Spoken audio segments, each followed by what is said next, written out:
Yo guys, what is going on? It's your boy Hollywood Steve back with another video right here on YouTube, guys. Alright, let's get right into things. We are going to dive right into the review of SmackDown from this past Friday night. Make sure you guys like, share, subscribe, comment, all that good stuff right there in the comment section down below. Give me a nice comment, guys. Let me know what you guys thought of SmackDown. Hit that subscribe button. Ring that bell for notifications, guys, so you know when I post a video. I will be posting pretty much every couple of days here. So make sure you guys hit that like button, make sure you guys hit that subscribe button, make sure you guys ring that bell for notifications. All right, right into SmackDown review here. Cage Side Seats review of SmackDown. The show opens with a recap of Survivor Series from San Diego, by the way, my hometown. And then the usual montage of talent arriving at the arena.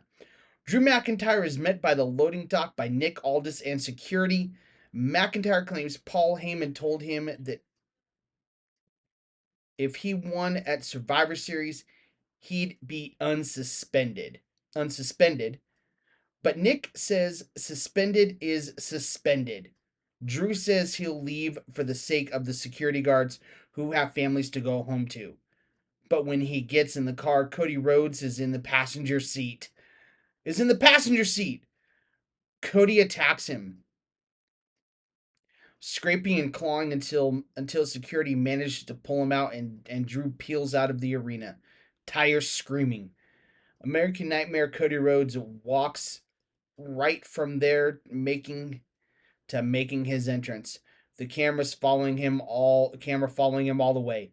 Rhodes gets on the mic and demands Nick Aldis to reinstate Drew McIntyre. He says Drew violated an unspoken rule of the road by attacking him in his bus where his wife sleeps and his children play. And he calls him WWE's resident cockroach. What happens just now will keep happening, and might be in a parking lot, in a church, at Drew's house, on the coast of California, or all over the Lone Star State. McIntyre never even beat him, but he's the one man who's broken him. So he begs Nick to reinstate him, so he can do the thing everyone does when they see a cockroach: stomp it out. DIY are backstage with Axiom's mask, and Tommaso Ciampa says he's going to get his United States Championship match, and Johnny Gargano says that after that they're going back after the tag titles. Carmelo Hayes rolls up and says Tom will have to get in line because he's got next. And he leans in to read Johnny's t-shirt that says, "This is not to call his pal a you know what." So if Carmelo Hayes calls him that, Candice LeRae hopefully points out that it says don't, and Hayes walks away. Ilya Dragunov makes his entrance before the ad break. And then coming back from commercial, Damian Priest cuts a promo on Aleister Black. He says he won't be broken. He's not delusional. And all black during his face did. And all black burning his face did was delay the inevitable. And Zelina Vega brought in his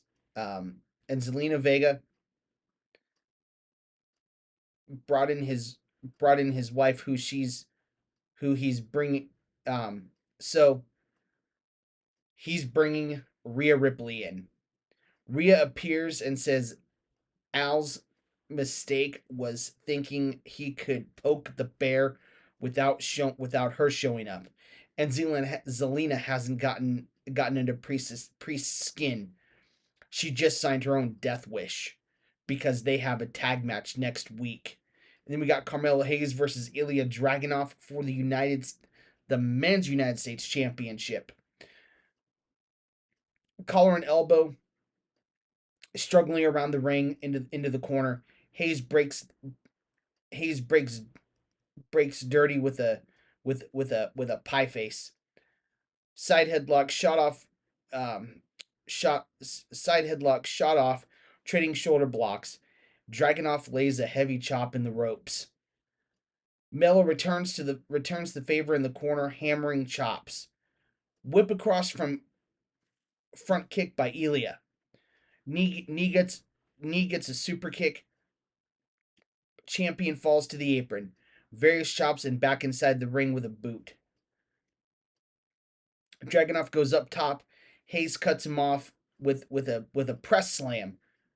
Carmelo perches Ilya, meets him with a goozle and a chop.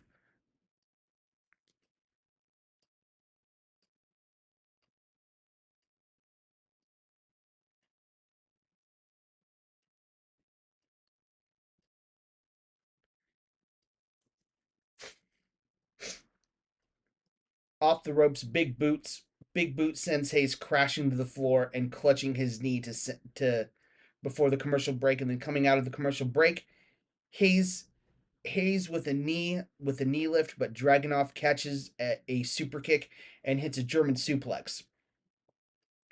Hanging onto the waist lock, shrugging off rapid fire back elbows, rolling into another German, stepping over into overhead elbows.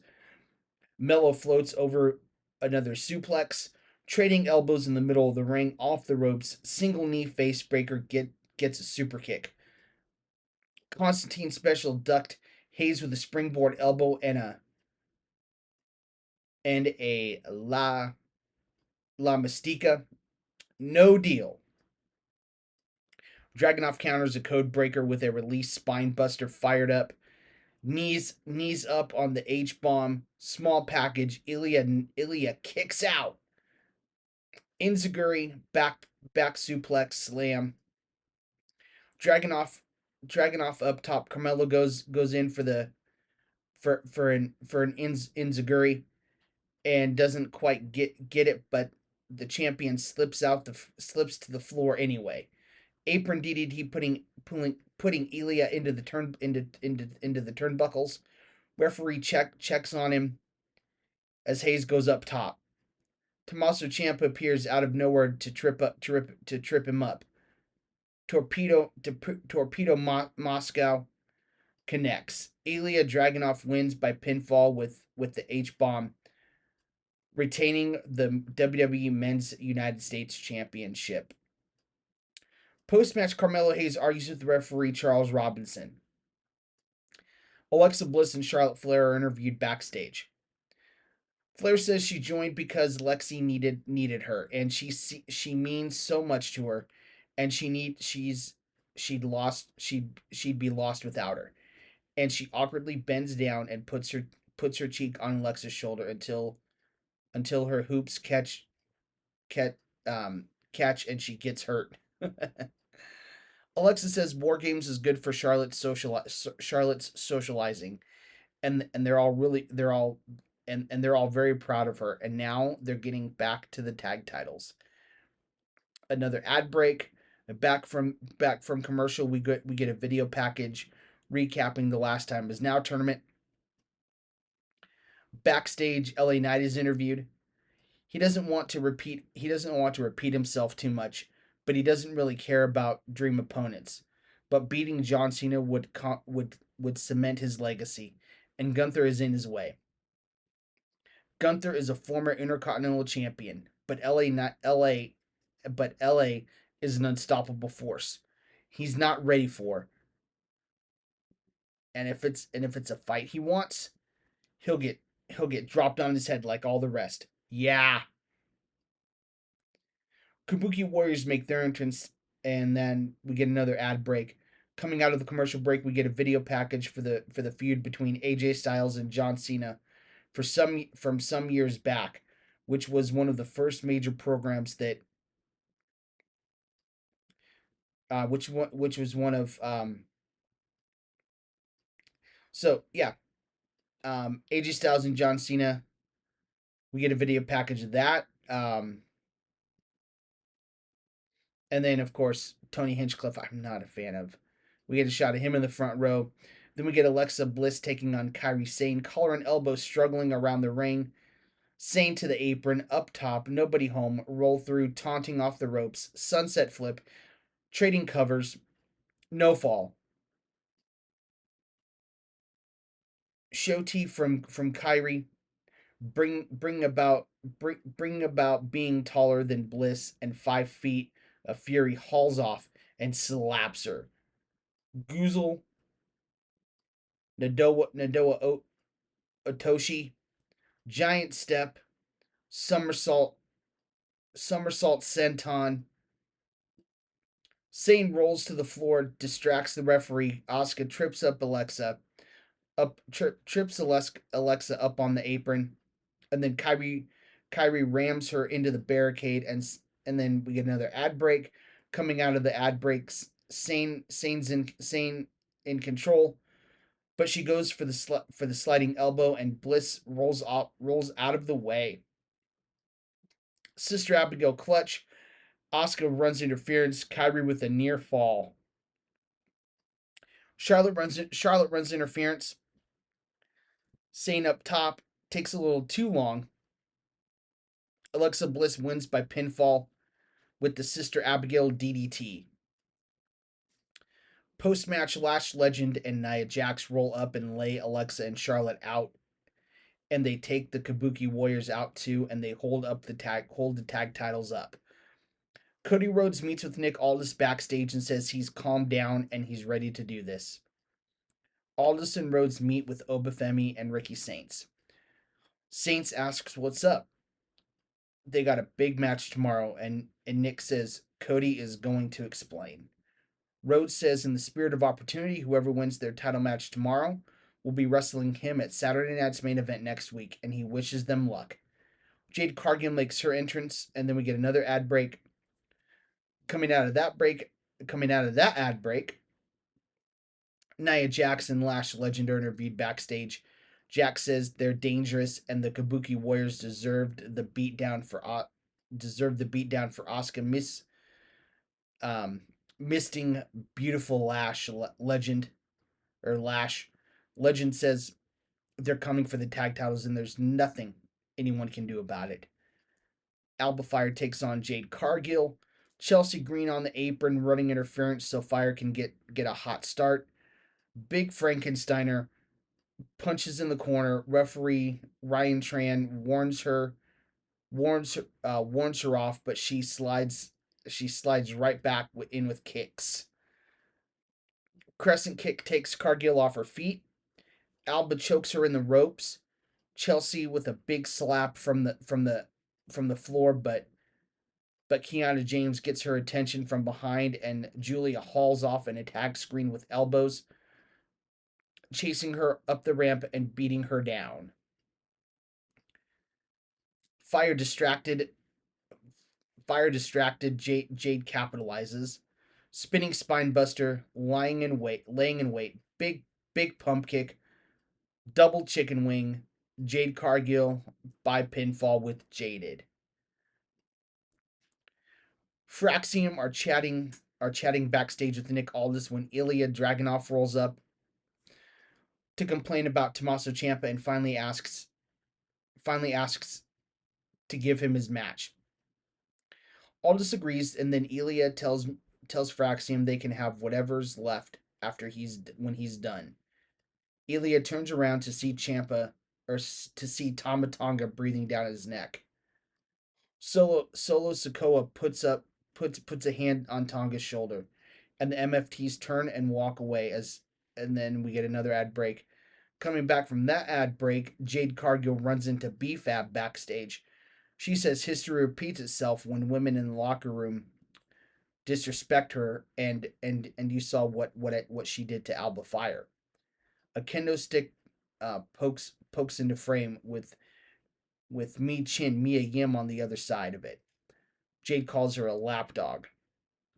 Mia says it's just friendship that Cargill clearly knows nothing about. They go back and forth about who's going to Nick Aldis to get a match, and that's it. Solo Sikoa and the MFTs make their entrance, and Solo gets on the mic. He says that they'd handle the Sami Zayn problem, and they did by taking his butt out. He pauses a moment. He pauses a moment for Solo sucks chance, Sammy is done, since Sammy is done, he and his family can finally move forward, which brings him to the Wyatt Six and Uncle Howdy. He sees Howdy watching him and his family, and he's watching too. He formally introduces himself and his family tree and says they have something that belongs to his family, those tag team titles. And since they attacked from behind, the only difference is when he does it, you you don't come back. And now his family is going to hurt Howdy's family. Everything that was, as Solo's pointing to this as he points Solo points to the sky and a nod, taking um everything that was his, and now Howdy's and is now Howdy's, will become Solo's. He is going to take everything he loves and all his memories and show everyone in the world that he doesn't deserve the name Wyatt, and that all he has to do is believe. And we cut away. As we cut away, Wyatt video effects cut in and the lights go down. When they come back up, the Wyatts are on the apron, and Solo turns around to be face to face with Uncle Howdy. You blanked up, chants rain down, and a brawl breaks out.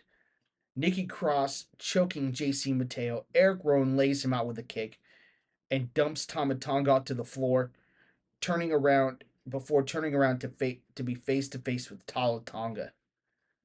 The Giants trade punches in the middle of the ring, trading big boots, and goes crashing to the floor. Miz is complaining to Nick Aldis backstage about not being John Cena's last opponent, or even the focus of Saturday night's main event. Aldis says Miz isn't even on the show, and the A-lister spits and sputters before Nick tells him he knows he's rigged. He's rigged the draw for the replacement. Bayley rolls up to talk about being on Saturday night's main event, and and and Miz storms off. Aldis brings her opponent for the show in, Sol Ruka. Bayley says the main roster is a whole different level, and Sol says she's ready. Bayley says she'll see when she watches Deadline tomorrow night. Gunther is interviewed backstage. He says he is winning the tournament, or he says him winning the tournament is a foregone conclusion, and John Cena should pay attention to see how he beats LA Knight tonight. And then we get another ad break, and then coming back from that break, Aleister Black cuts a promo. He says Damian Priest is a tragic man. Is says Damian Priest is tragic. A man drowning with his head above water, and he might be everyone's enemy. But Al will give it to you straight. They left Damien a perfect monster, and here comes Rhea Ripley. Zelina Vega calls her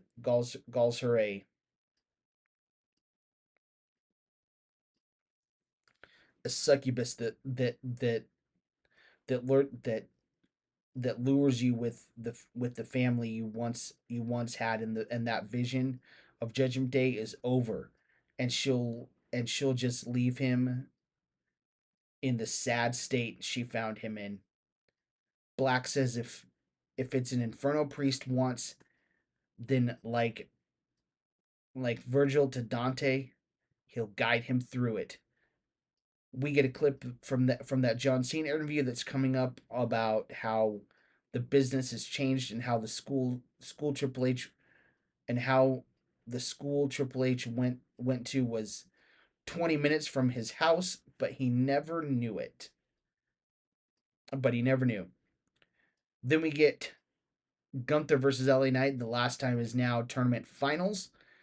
Squaring up, Gunther pie faces Knight, and LA Knight hauls off and drops him with a haymaker in return. The ring general scrambles back to his feet.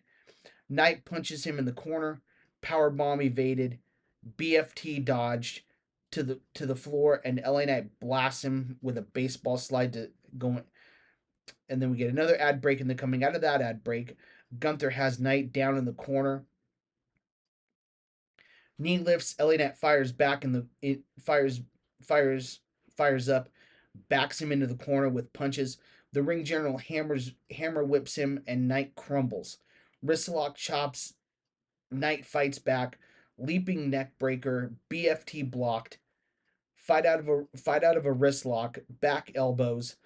O'Connor roll. Gunther gets the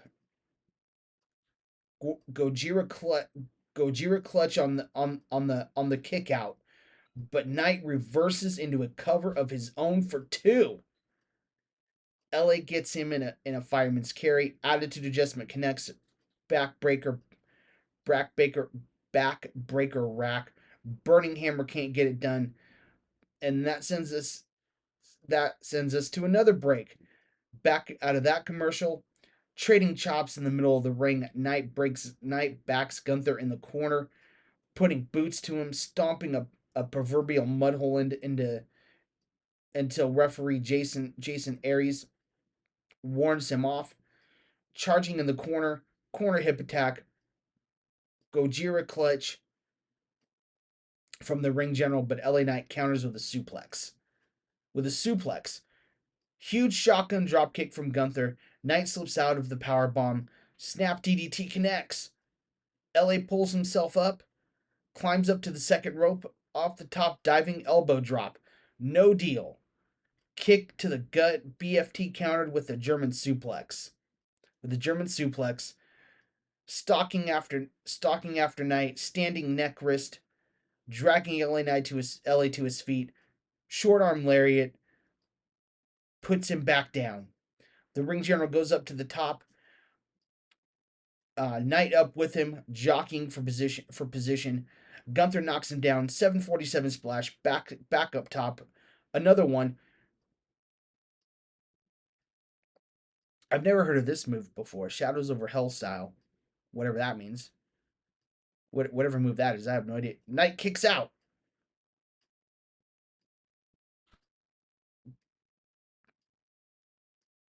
Tenu power bomb.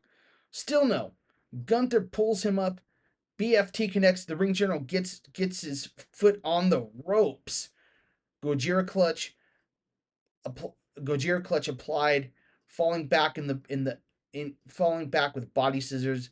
Knight struggling, desperate rolling, shaking, clawing to his feet, but Gunther cuts him right back off with overhead elbows. Gunther Gunther inverted cravat,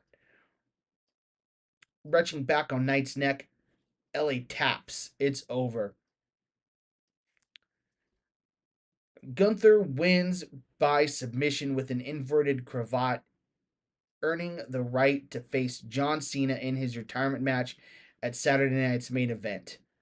Post-match, Gunther talks to Cena down the barrel of the camera, telling him he's going to make him give up. All right. So, SmackDown seemed really good. I always forget to catch it, guys. I really do, and that's why I have to read the reviews.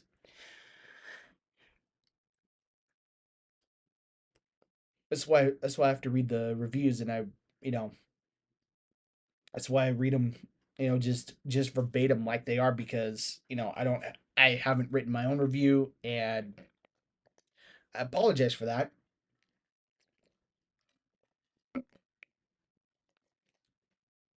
Sorry for that. That I that I haven't that haven't been up on that haven't been up on SmackDown like I should be, and in writing my doing a review for you guys from my perspective. Um, but that was SmackDown, and I'm telling you, it sounded like it was a really good SmackDown. Let me know what you guys thought of SmackDown on Friday, and let me know what you guys think of Gunther versus John Cena next Saturday at Saturday Night's Main Event. Let me know your guys' thoughts, your guys' opinions, your guys